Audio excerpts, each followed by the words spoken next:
सुप्रभात, नमस्कार। आप सभी दर्शकों का बहुत बहुत धन्यवाद जो हमारे साथ इस कार्यक्रम में जुड़े हैं। मैं भगवती जमनाल।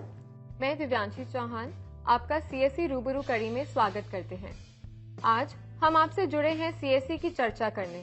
सीएससी एक मुहिम है जिसका मकसद भारत की हर पंचायत में पहुंचकर हर भारतीय को डिजिटल तार से जोड़ना है। ये योजना भारत सरकार के डिजिटल इंडिया स्कीम के अंतर्गत शुरू की गई थी। सीएससी ने अपने 10 वर्ष के कार्यकाल में डिजिटल इंडिया के स्वप्न को साकार करने का प्रयास किया है। आज हमारे देश की बात की जाए तो हमारा देश दो भागों में बटा है। एक वो इंडिया जहां सारी सरकारी और गैर सरकारी सुविधाएं मोबाइल और इंटरनेट के जरिए सभी को उपलब्ध हैं, और एक वो भारत जहां आज भी आम जनता बैंक की लाइनों में लगी है। बिजली के बिल भरने अभी भी शहर जाते हैं और अभी भी वो लोग सरकार से कोसों दूर है। सीएससी इसी डिजिटल डिवाइड को कम करने का प्रयास कर रहा है। सीएससी के बारे में विस्तार से बात करने और आपको ये बताने कि सीएससी कंप्यूटर केंद्र से बढ़कर भी बहुत कुछ है, आज हमारे साथ सीएससी के सीईओ डॉक्टर दिनेश त्यागी जी मौजूद हैं। त्यागी सर, आपका बहुत बहुत धन्यवाद हमसे बात करने के लिए और अपना कीमती समय हमारे साथ साझा करने के लिए। Thank you very much. Tyagi ji के बारे में जितना बताया जाए कम है। इनके ही मार्गदर्शन पर चलकर आज सीएससी देश के हर पंचायत में पहुंच गई है। त्यागी सर, सीएससी के साथ आप तब से जुड़े हैं जब सीएससी के नाम को कोई नहीं जानता था, और आज भारत सरकार की सभी सुविधाएं सीएससी के प्लेटफॉर्म पे मौजूद है। आपने सीएससी के साथ बहुत लंबा सफर तय किया है, तो सबसे पहला सवाल मैं आपसे यही पूछना चाहूंगी कि सीएससी क्या है? देखिए, कॉमन सर्विस सेंटर जैसा कि आपने बताया एक आंदोलन है। स्कीम प्रोग्राम तो है ही है, बट एक आंदोलन है जिसमें डिजिटल इंडिया के माध्यम से हम लोगों को समृद्ध कराते हैं, उनको वो सारी सहूलियत देते हैं जो दूसरे लोगों को मिल जाती हैं। गांव में दूर बैठे लोग जो हैं वो अपने आसपास ही रह करके सरकारी ऑफिस में ना जाएं और सरकार की वो सारी सेवाएं अपने पास ले सकें। यही कॉमन सर्विस सेंटर है। कॉमन सर्विस सेंटर का एक सबसे बड़ी जो एसेंस है वो ये कि कॉमन सर्विस सेंटर गांव का वही लड़का या लड़की जो उस गांव में रहते हैं वो चलाते हैं। इससे ये होता है कि लोगों पे उसका विश्वास ज़्यादा बनता है और वो लोगों की मदद कर सकता है, और मदद करने में लोग उससे कभी भी किसी वक्त 24/7 टाइप में अपनी सर्विस ले सकते हैं। कॉमन सर्विस सेंटर जो शुरू किया गया था, कॉमन सर्विस सेंटर फॉर्मेट था कि आप डिजिटल इंडिया के स्वरूप के अंदर एक ऐसा आंदोलन बनाइए जिसमें हम गांव में रूरल एंटरप्रेन्योरशिप को प्रमोट करें और गवर्नमेंट सर्विस को कैटलिस्ट की तरह यूज करें, ताकि लोग गवर्नमेंट सर्विस के फ्रेमवर्क में लोगों को वो सारी सुविधाएं दे सकें जो उनको उनके घर के पास मिल सकती है। माननीय मंत्री महोदय ने सीएससी वीएलई को एक नई परिभाषा दी है, भारत को बदलने वाले। वो अपने हर भाषण में वीएलई को इसी शब्द से परिभाषित करते हैं। सर, आप बताइए कौन है वीएलई और कैसे ये देश को बदल रहे हैं? देखिए, देश में करीब करीब 4 लाख कॉमन सर्विस सेंटर्स हैं जो कि विलेज लेवल एंटरप्रेन्योर जो उनको चलाते हैं, और ये कॉमन सर्विस सेंटर जो चलाने वाले हैं कुछ महिलाएं हैं और कुछ पुरुष हैं। अबाउट 70,000 महिलाएं हैं जो कॉमन सर्विस सेंटर चलाती हैं, और महिलाओं का एज यूजुअल लोगों पर विश्वास ज़्यादा होता है, उनकी एबिलिटी टू डिलीवर सर्विसेज ज़्यादा है, और जब ज़्यादा क्रेडिबिलिटी होती है तो व्यवसाय ज़्यादा बढ़ता है। तो महिलाओं के सेंटर थोड़े ज़्यादा अच्छे हैं compare to the men because of their commitment, conviction and also their credibility within the community for delivering various services. हमारे माननीय मंत्री जी सब जगह बोलते हैं कि देश को बदलने वाले। वास्तव में डिजिटल इंडिया का जो डिवाइड है, जो हैव्स और हैव नॉट में जिन लोगों को अर्बन एरियाज में सारी कनेक्टिविटी या सारी सहूलियत मिलती है ताकि वो सब चीज़ पढ़ाई या बाकी ट्रांजेक्शन कर सकते हैं, उस डिवाइड को दूर करने के लिए जो सबसे बड़ा मुहिम एक जो माध्यम है वो कॉमन सर्विस सेंटर है। कॉमन सर्विस सेंटर उन लोगों की मदद करता है जो किसी कारणवश आए तो नहीं कुछ चीज़ें अवेल कर सकते हैं या अवेल नहीं कर पाते हैं, उन सबको उनके घर के पास सहूलियत देके, स्पेशली जो महिलाएं हैं उनको बहुत सारी चीज़ें लेने के लिए या अवेल करने के लिए शहर में जाने की अनुमति नहीं होती है या वो किसी कारणवश जा नहीं पाती हैं, वो अपने घर पे पास बैठ करके उस कॉमन सर्विस सेंटर के माध्यम से वो सारी सुविधाएं ले सकती हैं। किसी को पढ़ाई करनी है तो पढ़ाई कर सकते हैं, किसी भी टाइप की, अगर किसी को फाइनेंशियल इंक्लूजन का प्रोग्राम है या किसी को डॉक्टर से बात करनी है, ये सारे काम वो लोग जो अभी तक किसी कारणवश नहीं कर सकते कॉमन सर्विस सेंटर के माध्यम से दे सकते हैं। इसीलिए common service centre village level developer को चेंज एजेंट बनाया जाता है, बोला जाता है, क्योंकि वो वास्तव में जो सरकार का एक सपना है कि हर एक नागरिक को एम्पावर किया जाए, एनलाइटन किया जाए और हर एक नागरिक को वो सारी सुविधाएं दी जाएं जो कि वो उसको वैसे नहीं मिल सकती हैं या किसी कारणवश वो उनको अवेल नहीं कर पाता है। जी सर, आपने बात करी कि सीएससी बहुत सारी सर्विसेज गांव के जनता तक पहुंचा रही हैं, जिनमें बैंक है, जिसमें टेली मेडिसिन है, जिसमें डिजिटल साक्षरता या पेंशन जैसी सुविधाएं हैं। तो देखा जाए तो सीएससी कई रंगों में रंगा एक इंद्रधनुष होता है। सीएससी के माध्यम से इन सुविधाओं का जो इम्प्लीमेंटेशन है, जो एग्जीक्यूशन ग्राउंड लेवल पे है, वो कैसे होता है, थोड़ा विस्तार से जानना चाहेंगे सर। देखिए, जैसा कि कॉमन सर्विस सेंटर एंटरप्राइज है और एंटरप्रेन्योरशिप है, हम तो अब क्योंकि वो इतने सारे काम करता है तो बहुत लोगों ने पहले भी ये प्रश्न पूछा था कि आपका कॉमन सर्विस सेंटर रियली क्या आइंस्टाइन है जो इतने सारे काम कर सकता है। तो वो लोग हम सबको यही बताते हैं कि वो एंटरप्रेन्योर है। अब वो मैनेजिंग डायरेक्टर है सीएससी का, तो मैनेजिंग डायरेक्टर बहुत सारे लोगों की मदद लेकर के वो सारी सेवाएं प्रदान करता है और यही कॉमन सर्विस का उद्देश्य था। उद्देश्य भी यही था कि हम गांव के लोगों को ऑल्सो एम्प्लॉयमेंट अपॉर्चुनिटीज क्रिएट करें ताकि बहुत सारे लोग मिल करके कॉमन सर्विस सेंटर को चला सकें। तो कॉमन सर्विस सेंटर बहुत सारे दूसरे लोगों को नौकरी देता है और उनकी मदद से वो सारी सर्विस लोगों तक पहुंचाने की कोशिश करता है। क्योंकि डिजिटल प्लेटफॉर्म है तो सारी सर्विस डिजिटली डिलीवर होती हैं। तो कॉमन सर्विस सेंटर्स वालों को एक थोड़ी बेसिक नॉलेज कंप्यूटर की होनी चाहिए, उसकी एबिलिटी होनी चाहिए टू डिलीवर सर्विसेज और उसको लोगों को मिलन और लोगों के साथ जुड़ाव होना चाहिए ताकि वो लोगों की मदद कर सके। कॉमन सर्विस सेंटर, जैसे हमने बोला कि कॉमन सर्विस सेंटर के माध्यम से लोगों का एम्पावरमेंट एनलाइटनमेंट होता है। Delivery of service digital platform से होती है। हमारा एक कॉमन डिजिटल प्लेटफॉर्म है जिसे हम सीएससी डिजिटल सेवा केंद्र डिजिटल पोर्टल बोलते हैं। उस पोर्टल के माध्यम से सारी सर्विस डिलीवर की जाती है। सर, आपने बताया कि सीएससी की पहुंच भारत की हर पंचायत में है।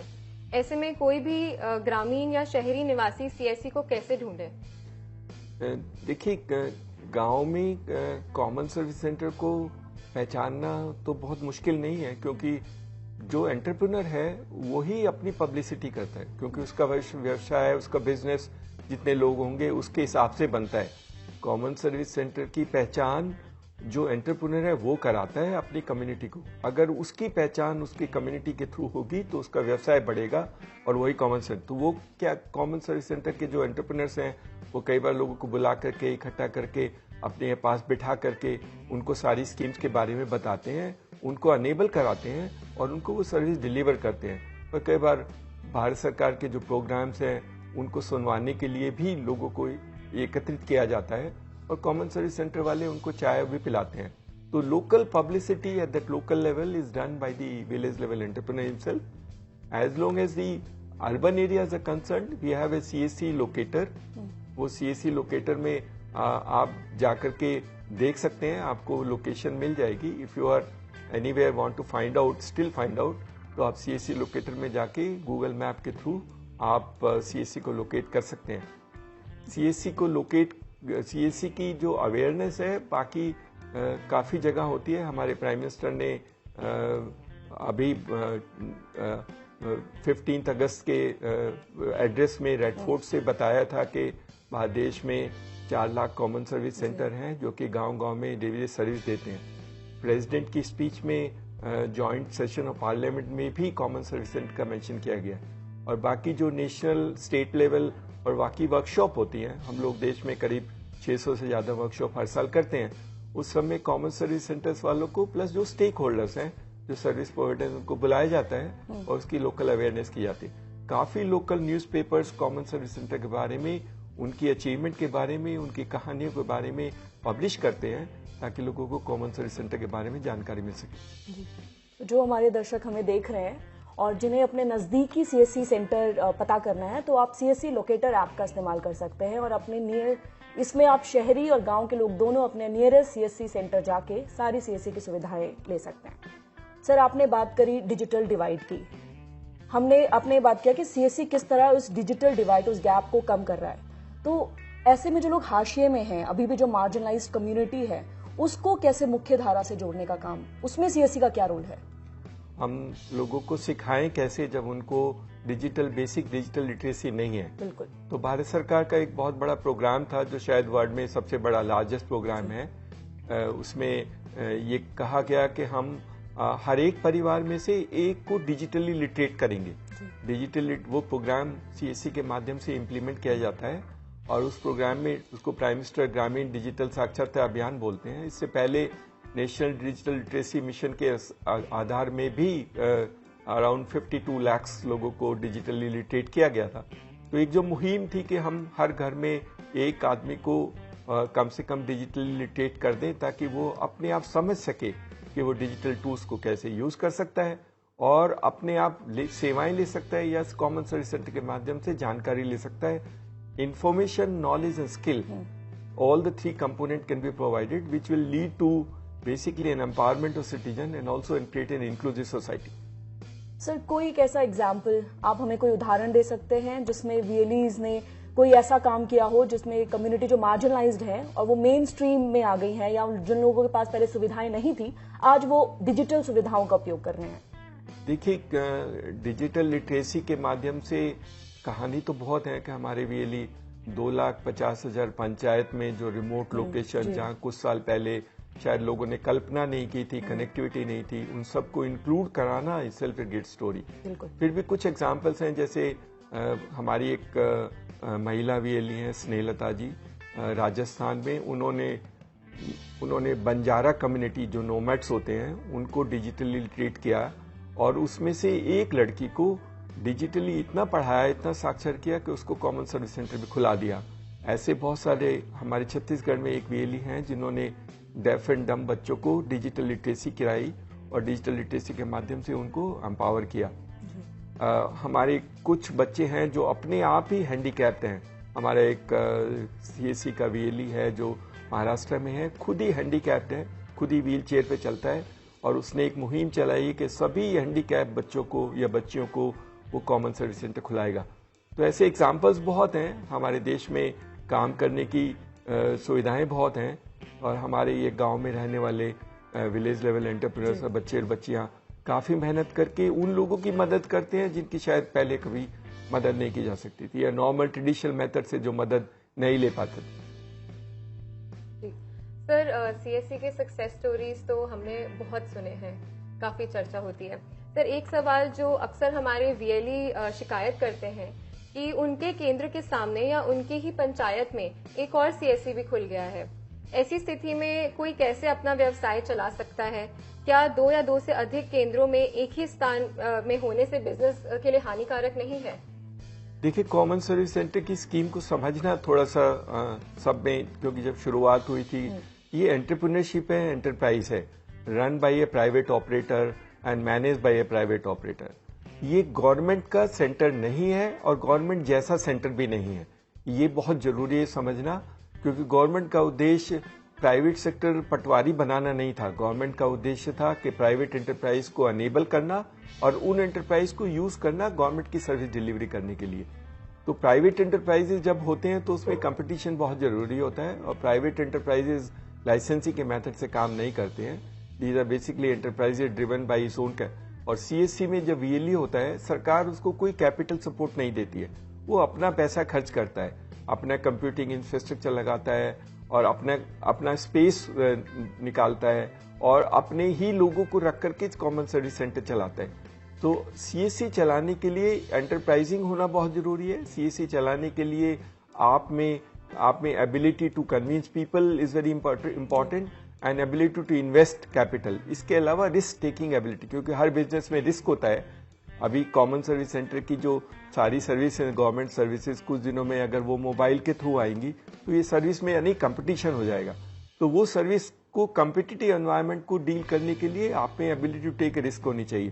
तो अगर आप में ऐसे फीचर्स हैं तो आप कॉमन सर्विस सेंटर चला सकते हैं। जहां तक कि सवाल है कि एक कॉमन सर्विस सेंटर के पास में दूसरा कॉमन सर्विस सेंटर कैसे आता है, जैसे हमने कहा कि अगर कोई अपना रिस्क लेकर के और बिजनेस को समझ के चलाना चाहता है तो हम उस पर रेस्ट्रिक्शन नहीं लगाते हैं, और क्योंकि रेस्ट्रिक्शन नहीं लगाते हैं तो सबको खोलने की इजाजत की दी जाती है। हमारा उद्देश्य था कम से कम एक कॉमन सर्विस सेंटर हर पंचायत में होना चाहिए, और ज्यादा होता है तो उसकी एबिलिटी है उन लोगों का कॉम्पिटिटिवनेस। इससे दूसरी बात है कि सिटीजन को भी चॉइस दिया जाता है। अगर एक कॉमन सर्विस सेंटर पे लोगों को अच्छा व्यवहार नहीं मिलता है तो वो दूसरे कॉमन सर्विस सेंटर से वही सेवाएं अपने आप ले सकता है। तो कॉमन सर्विस सेंटर सिटीजन को चॉइस देता है, तो सिटीजन के पास 4 चॉइस होती हैं हर गवर्नमेंट सर्विस को लेने के लिए। एक चॉइस होती है कि वो अपने घर में अपने कंप्यूटर से गवर्नमेंट सर्विस ले सकता है। दूसरा चॉइस होता है वो अपने किसी रिलेटिव के घर में उसके कंप्यूटर से गवर्नमेंट सर्विस ले सकते हैं। तीसरी चॉइस उसके पास होती है वो कॉमन सर्विस सेंटर जिसको हम असिस्टेड फॉर्मेट ऑफ डिलीवरी बोलते हैं, वहां पर जाकर सर्विस ले सकता है। और चौथा चॉइस होता है कि वो किसी सरकारी ऑफिस में जाकर भी अपनी सर्विस ले सकता है। तो ये सारी सर्विस दिलाने के लिए और इस सिस्टम को ट्रांसपेरेंट और अकाउंटेबल बनाने के लिए ये ऐसा कोई लिमिट नहीं है कि एक कॉमन सर्विस सेंटर के साथ में दूसरा कॉमन सर्विस सेंटर नहीं खोल सकता है। फिर भी हम कोशिश करते हैं कि ज्यादा से ज्यादा जब पंचायत कवर हो जाए और पंचायत में सस्टेनेबल बिजनेस हो जाए तो हम उन लोगों में ज्यादा से दूसरे कॉमन सर्विस सेंटर को ज्यादा एनकरेज नहीं करते। एक जो दूसरा बात है कॉमन सर्विस सेंटर्स का ये भी है कि हमारे पास में बहुत सारी सर्विस हैं। आजकल कॉमन सर्विस सेंटर की सर्विस डिलीवरी फॉर्मेट बहुत बड़ा है, कन्वेंस बहुत बड़ा है, और बहुत सारे कॉमन सर्विस सेंटर अभी सिर्फ एक या दो सर्विस में फोकस करते हैं। जैसे कोई कॉमन सर्विस सेंटर सिर्फ एजुकेशन का काम करना चाहता है, कोई कॉमन सर्विस सेंटर सिर्फ बैंकिंग का काम करना चाहता है, लेकिन कॉमन सर्विस सेंटर तो सिंगल स्टॉप शॉप है for delivering almost all services. इसीलिए यह मकसद था कि अगर कोई सारी सर्विस नहीं करता है तो दूसरा कॉमन सर्विस सेंटर दूसरे काम भी कर सकता है। और अभी हमने स्किलिंग के भी प्रोडक्ट्स डाले हैं, स्किलिंग की अपॉर्चुनिटीज डाली हैं। तो common service centre is an enabler to actually create more opportunities for people to set up small enterprises in that community. Common service centres वालों को अपने पास में दूसरे कॉमन सर्विस सेंटर से कोई खतरा नहीं होना चाहिए, क्योंकि बिजनेस में एक्चुअल में बिजनेस में ये खतरा अनफाउंडेड है। और आप अगर बहुत अच्छा काम करते हैं तो लोग आपके पास आएंगे, दूसरे किसी के पास नहीं जाएंगे। सर, शिकायतें अगर हो रही हैं तो एक शिकायत जो आमतौर पे वीएलईज के बीच में रहती है कि सीएससी हर रोज आए दिन नई सर्विसेज लॉन्च करता है, लेकिन उनका कहना है कि उनको सही ट्रेनिंग नहीं दी जाती और किसी भी योजना के बारे में उन्हें विस्तार से नहीं बताया जाता। तो ऐसी शिकायतों पर आप क्या कहेंगे? देखिए, 4 लाख कॉमन सर्विस सेंटर्स हैं, और क्योंकि डिजिटल प्लेटफॉर्म है तो हमारा मकसद ये रहता है कि सबको डिजिटली ही सीखना चाहिए। Every common service centre should learn every service through a digital format. और हम लोग जब भी कोई कॉमन सर्विस सेंटर की कोई सर्विस लॉन्च होती है तो उसका छोटा सा वीडियो बनाते हैं और वो वीडियो को अपलोड करते हैं। उसमें स्क्रीनशॉट्स दिखाए जाते हैं कि आप पहले स्क्रीनशॉट को देखिए, फिर ये क्लिक कीजिए, फिर क्लिक और सर्विस लाइव हो जाती है। कॉमन सर्विस सेंटर के कंटेंट भी होते हैं, हर सर्विस का कंटेंट भी होता है। शायद कंटेंट वीएलई ना पढ़ पाए, लेकिन देख करके, वीडियो देख करके वो सिर्फ कॉमन सर्विस सेंटर की सर्विसेज को अवेल कर सकते हैं। इसके अलावा बहुत सारे कुछ वीएलईज हैं, कुछ उन्होंने अपने ही प्लेटफॉर्म बनाए हैं जिसमें वो अपनी लोकल लैंग्वेज में कॉमन सर्विस सेंटर्स की सर्विसेज को एक्सप्लेन करते हैं, ताकि कॉमन सर्विस सेंटर और कुछ जो ऐसे प्लेटफॉर्म्स हैं उनके सब्सक्राइबर बेस बहुत ज्यादा हैं और कॉमन सर्विस सेंटर के वीएलई उसमें देख करके अपनी सर्विसेज के बारे में ज्ञान समझ सकते हैं। इसके अलावा हमने हर एक डिस्ट्रिक्ट में कॉमन सर्विस सेंटर की एक सोसाइटी बनाई है, इन वीएलईज की एक सोसाइटी बनाई है, और हर एक सोसाइटी में हमने हेल्प डेस्क की सर्विस भी प्रोवाइड की है, ताकि वो लोग अपने डिस्ट्रिक्ट लेवल पे अपने दूसरे वीएलई भाइयों और बहनों को वो सारी सर्विसेज के बारे में बता सकें, कुछ वर्कशॉप ऑर्गेनाइज कर सकें, कुछ अवार्ड और रिवार्ड दे सकें, कुछ इंसेंटिवाइजेशन कर सकें, और उस हेल्प डेस्क के माध्यम से छोटी जो टीडिंग प्रॉब्लम आती है जो किसी भी टेक्नोलॉजी प्लेटफॉर्म में आती है, उनके सोल्यूशन के लिए वो लोग उनकी मदद कर सकें। तो हेल्प डेस्क है हमारा digital format for delivery of services है, और हमारी वर्कशॉप्स हैं जो हम बहुत ऑर्गेनाइज करते हैं, जिसमें वीएलईज को बुलाते हैं। इसके अलावा एक रिसेंटली हमने हर ब्लॉक में एक चैंपियन वीएलई आइडेंटिफाई करने की मुहिम रखी है, जिसमें चैंपियन वीएलई हर ब्लॉक में, अपने सारे ब्लॉक में करीब 25 से 30 वीएलईज होंगे ऑन एवरेज बेसिस, उन सब VLEs को ट्रेनिंग देगा, उन सबको सारी सर्विस के बारे में अनेबल करेगा और उन सारी सर्विस को डिलीवरी के लिए उनकी मदद करेगा। हमारा हेल्प डेस्क नंबर भी है, but help desk number can only support and identify issues. It may not be able to resolve all issues, as help desk only listen to many of the issues and problems. But I think our framework in which we deliver services should be able to address all queries of CSCs across the country. Sir, जैसे हमने अभी help desk की बात करी तो कुछ VLE भाई बहनों की ये शिकायत भी रहती है कि हेल्प डेस्क से संपर्क नहीं कर पा रहे हैं या समस्या का निवारण देरी से मिलता है, तो इसके लिए CSC क्या कदम उठाती है? देखिए, हेल्प डेस्क के फॉर्मेट को समझना बहुत जरूरी है। हमारा जो डेटाबेस है उसमें हमने सारे CSCs के मोबाइल नंबर को फीड किया हुआ है, तो अगर आपका वो मोबाइल नंबर उससे फोन करते हैं तो आपको डायरेक्टली कनेक्टेड हो जाता है। लेकिन अगर आप किसी दूसरे मोबाइल नंबर से करते हैं तो फिर उसको आइडेंटिफाई नहीं करता है, उसको दूसरे फॉर्मेट में डील करता है। तो as long as using the mobile number of the database in which you created CSC ID, you should be getting a preference in order to address the grievances. Help desk अभी सारे देश में है, तो अगर आप गुजरात से फोन करते हैं हमारे हेल्प डेस्क में तो वो गुजराती लैंग्वेज में ही आंसर किया जाएगा and they will be able to answer some of the queries which you have. कुछ लोगों की समस्याएं सिर्फ बताने से नहीं और उनको समझना जरूरी है, उनको कहाँ से निवेदन, कहाँ से उनका समाधान हो सकता है वो पहचानना बहुत जरूरी है। तो हमारे हेल्प डेस्क आपकी मदद करते हैं कि आप या तो चैंपियन VLE से, डिस्ट्रिक्ट सोसाइटी से, या जो बाकी VLEs ने जो छोटे छोटे अपने पोर्टल बनाए हुए हैं जिसमें वो सर्विसेज का एक्सप्लेन करते हैं, उनकी मदद से अपनी समस्या का समाधान कर सकते हैं। ये जरूरी है कि हमारे हेल्प डेस्क में थोड़ा हमें सुधार लाने की जरूरत है, हम मानते हैं और हम कोशिश करेंगे कि कुछ दिनों के बीच में हेल्प डेस्क में और सुधार लाएं और टेक्नोलॉजी के माध्यम से जितना हो सके इंटरफेस कम करके हम अपने VLE भाई और बहनों की समस्याओं का समाधान कर सकें। जी सर, मेरा एक सवाल है। Generally it happens that when we outreach, जब आपका क्वालिटी की बजाय जब आपका क्वांटिटी बढ़ जाता है, then it effects the quality of the service. Does it happening with the CSC? क्या CSC के साथ भी ऐसा ही हो रहा है कि क्योंकि हमारा आउटरीच, CSC का पेनिट्रेशन हर पंचायत तक पहुंच गया है, तो जो सुविधाएं CSC पहले दे रहा था उसकी क्वालिटी में कुछ इफेक्ट या कहीं कुछ कमी आई है? देखिए, कॉमन सर्विस सेंटर्स जैसे मैंने बोला, अगर उसको हमें सस्टेनेबल बनाना है तो हमें अपनी बास्केट ऑफ सर्विसेज को बहुत बड़ा करना होगा। सिर्फ गवर्नमेंट सर्विसेज के बेसिस पे कॉमन सर्विस सेंटर कोई वायबल नहीं हो सकता। तो it is very necessary for us to enhance the basket of services in the common service centre portfolio. और वो बेसिक ऑब्जेक्टिव वही है कि गांव के लोगों को जो भी चीजें चाहिए किसी भी फॉर्मेट में common service centre one single stop shop बन करके उनकी मदद कर सके। उनकी मदद करने का मतलब ये है कि करीब करीब उनकी सारी डिमांड को एग्रीगेट करेगा और उनकी डिमांड को मीट करने के लिए कॉमन सर्विस के माध्यम से फुलफिल करेगा। हम कॉमन सर्विस सेंटर के माध्यम से सब लोगों की इश्यूज को एड्रेस करना चाहते हैं, चाहे वो बैंकिंग में हो, चाहे इंश्योरेंस में, पेंशन में, चाहे वो एजुकेशन में, चाहे वो हेल्थ में, सारे सेक्टर में, या फिर B2C फॉर्मेट है जब लोगों को कुछ चीजें खरीदनी होती हैं। जैसे कि गांव के लोगों को बहुत सारे जो पोर्टल्स हैं, बहुत सारे जो ई-कॉमर्स पोर्टल है, उनकी सुविधाएं नहीं मिलती है क्योंकि लॉजिस्टिक इशू होते हैं। शहर वालों को मिल जाते हैं discount sale on Diwali, the urban people are able to get, but rural people not able to get. So we are actually addressing those issues in order to create a huge basket of services. और viability और sustainability enhancing basket से होगा।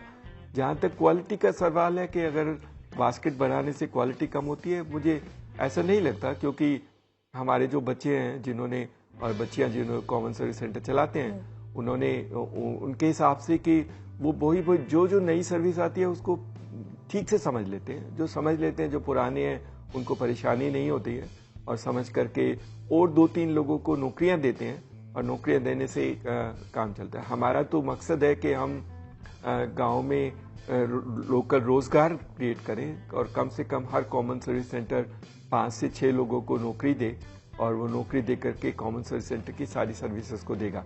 जब 6 लोगों को अगर उसके operator होंगे तो each one of them can understand all the services which are required, and the large number of basket of services and the quality of service will not get impinged on.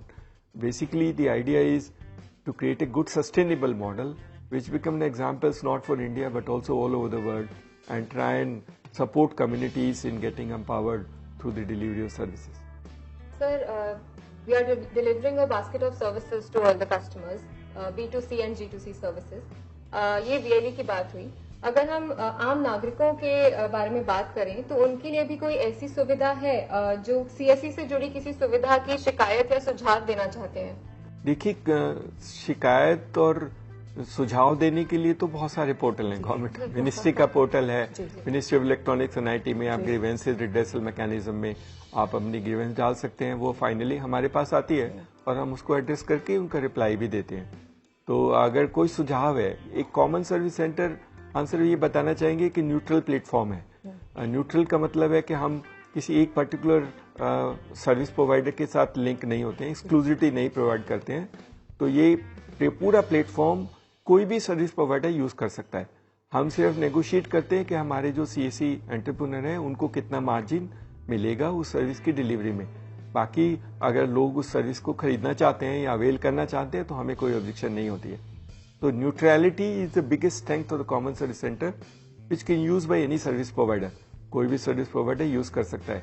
और किसी को अगर service provider को अगर कोई सुझाव देना है कि दूसरी सर्विस वो इनको लगती है, बहुत सारे स्टार्टअप्स हैं इंडिया में जो अभी छोटे छोटे प्रोडक्ट और सर्विस बनाते हैं, अगर उनको कॉमन सर्विस सेंटर के प्लेटफॉर्म को यूज करना है तो यूटिलाइज कर सकते हैं। And it can be huge opportunity for people because शायद 4 लाख एक्सेस पॉइंट कोई भी नहीं प्रोवाइड कर पाएगा and for any product and service is to get access to that framework. Sir, हमने बात करी CSE कैसे शुरू हुआ, किस तरह के सर्विसेज वो प्रेजेंट में दे रहा है। तो एक आखिरी सवाल मेरा आपसे बनता है कि आप CSE का क्या भविष्य देखते हैं? देखिए, कॉमन सर्विस सेंटर जैसे मैंने बताया कि क्योंकि एंटरप्राइजिंग और एंटरप्रेन्योरशिप मॉडल है तो और सस्टेनेबल के लिए हमने बहुत एफर्ट किए हैं। बहुत सारी चीजें जो शायद पहले कल्पना भी नहीं की थी उन चीजों को ऐड किया है। और कॉमन सर्विस सेंटर तो चलेगा और ये आंदोलन है, इसको रोकना बहुत मुश्किल है। और हमें कुछ लोगों ने शुरू में और बाद में भी लोग कहते हैं कि जब सारी सर्विस मोबाइल पे आ जाएंगी तो शायद असिस्टेड फॉर्मेट की वैल्यू कम हो जाएगी। लेकिन हमें नहीं लगता है कि असिस्टेड फॉर्मेट इंडिया के कॉन्टेक्स्ट में जाएगा, क्योंकि बहुत लोग अभी भी शहरों में दूसरे के मार्फत अपनी सर्विसेज कराते हैं। जैसे रेलवे टिकटिंग दूसरे लोगों से कराते हैं, खुद नहीं करते हैं। और गांव में तो अभी इसकी कल्पना भी नहीं करते। गांव में जो एटमॉस्फेयर है जिसके लिए कॉमन सर्विस सेंटर लोगों को एम्पावरमेंट करता है, उसमें असिस्टेड फॉर्मेट बहुत वैल्यू रखता है। और common service centre since being a unique assisted format run operated by local entrepreneur build a credibility within the ecosystem has a huge feature. अभी जो 2-3 चीजें हमने सोची हैं जिनसे बहुत बदलाव होगा। एक तो कॉमन सर्विस सेंटर में ये भारत नेट के साथ जो हमारा प्रोजेक्ट हमारा लिंकेज हुआ है, उससे हमें लगता है कि हम 2,50,000 पंचायत में जो इंटरनेट की सुविधा है और इंटरनेट का जो सेल है उसको चलाएंगे। अभी भारत सरकार के CSE के साथ जो समझौता हुआ है डिपार्टमेंट टेलीकॉम के साथ हमारा, उसमें 1,20,000 पंचायत में हम भारत नेट को ऑपरेट करेंगे, मैनेज करेंगे और मेंटेन करेंगे और इंटरनेट को सेल करेंगे। तो कॉमन सर्विस सेंटर के लिए बहुत बड़ा फ्यूचर है। हमें लगता है कि कॉमन सर्विस सेंटर ऑपरेटर्स और 2-3 लोगों को नौकरी दे सकते हैं। वो फाइबर को मेंटेन भी करेंगे और वो इंटरनेट की सुविधाएं लोगों को देंगे। जब 2,50,000 लोकेशंस पंचायत में common service centre Bharat net को ऑपरेट और मैनेज करेगा तो it will probably one of the largest in the world in order to do that part. Common service centres इसके अलावा हमारा पंचायती राज मिनिस्ट्री से अभी एक एग्रीमेंट साइन हुआ है जिसमें सारी पंचायतों का काम कॉमन सर्विस सेंटर को देने का प्रावधान है। हमें स्टेट गवर्नमेंट के साथ बात करनी है। कुछ स्टेट में हमारा समझौता हो गया है, कुछ स्टेट में हमारा समझौता अभी होना बाकी है। लेकिन हमें लगता है कि पंचायत का जितना भी काम है, चाहे वो मनरेगा का डेटा एंट्री हो, चाहे वो इलेक्शन के कार्ड्स हों या बाकी जो स्कीम्स एंड प्रोग्राम्स हैं पंचायत की, वो सारी data entry works, digitisation works या सपोर्ट फॉर आइडेंटिफाइंग और mobilising candidate can be done through the common service centre. तो जब ये काम शुरू होगा तो छोटे लेवल पे हम रूरल BPO बना पाएंगे, at least 4 to 5 seater in every panchayat, जिससे महिलाएं वो डेटा एंट्री और हेल्प डेस्क की तरह काम कर सकेंगी। हमने देश में कुछ रूरल BPO CSE के माध्यम से बनाए हैं और अभी तक की हमारी जर्नी बहुत अच्छी रही है। हमें लगता है कि हमारा जो समझौता पंचायत मिनिस्ट्री के साथ हुआ है उससे रूरल बीपीओ लोकल लेवल पे बहुत सफल होंगे और हम इसी तरह दूसरे लोगों डिपार्टमेंट और मिनिस्ट्री से काम लेकर के छोटे एम्प्लॉयमेंट जनरेशन वाले रूरल बीपीओ क्रिएट कर सकेंगे। तो भारत नेट, रूरल बीपीओ और फाइनेंशियल इंक्लूजन का जो हमारा मकसद है कि हर कॉमन सर्विस सेंटर को बैंकिंग कॉरेस्पॉन्डेंट बना जाए। अभी हमारे एग्रीमेंट कुछ बैंकों के साथ हुए हैं, कुछ लीडिंग प्राइवेट सेक्टर बैंक के साथ हुए हैं और बहुत aggressively very soon every common service centre will become a business correspondent. Business correspondent करने से फुटफॉल बढ़ता है और ट्रांजेक्शन्स बहुत होती है। अभी भी हमारे सिस्टम में सबसे ज्यादा ट्रांजेक्शन फाइनेंशियल ट्रांजेक्शन्स हैं, तो उससे लोगों का विश्वास भी बढ़ता है। When you do financial transaction आपका क्रेडिबिलिटी और विश्वास बढ़ जाता है and do that part of them.